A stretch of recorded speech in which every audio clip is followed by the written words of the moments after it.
Okay, I'm going to show just a few things about getting logged in and set up on blocks. You will have instructions about how what your login is. Some of that is changing. But the short thing you need to know is these are the two possible links. Either one will get you to the Missourian's blocks. If you're working for more than one newsroom, I'll show you the trick on that. Note that once you've actually, yes, go to one of these to log in. And you will come to this, log in, um, and actually I'm going to go, you will generally start here. This is just information about blocks in general, but I want to just walk through some preferences here. You'll see up in the upper right corner, you're logged in as. You also see what active site. If you have access to more than one site, you can toggle between them here. So if you are also digital producer at KOMU, you can click there and that will take you and switch your site. So you can toggle between those. But what I want you to do when you first log in is set up a few things. So one is default asset author. So this, if you mark this as yes, every time you create an article, you will automatically be set with your author profile and your byline. And so that makes it easy. Make sure you get the right one in there. So you want to go ahead and mark that as yes.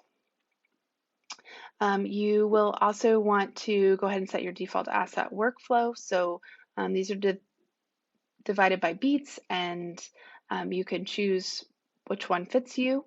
If you're not sure, you can go with general assignment, but that you want it to start in a workflow in some way.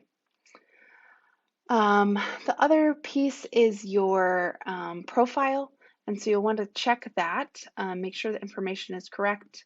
In your profile itself, you will put some information, and here's how we typically structure these. So we put your beat, and if you're, whether it's you're covering Mizzou sports or you're covering higher ed or K-12 or county government or whatever the case may be, you can relabel that as a reporter and put the semester that you're working in there.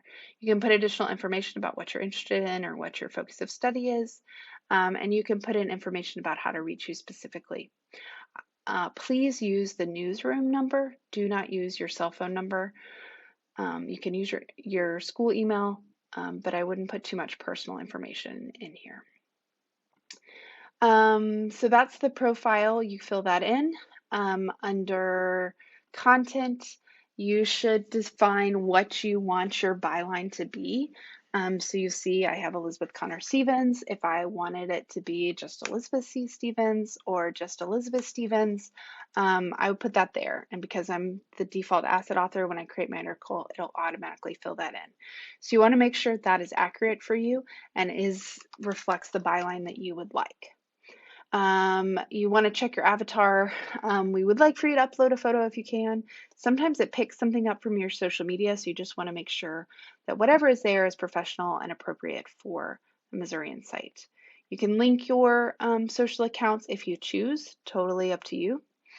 But the biggest thing is filling out that profile and setting what your byline is. You do not need a tagline. So once you've done that, you can save. And that's done. The other thing you'll want to go ahead and do is connect to your Twitter account. Blocks will not tweet on your behalf, but it does need access to the Twitter API through your account so that you can embed tweets.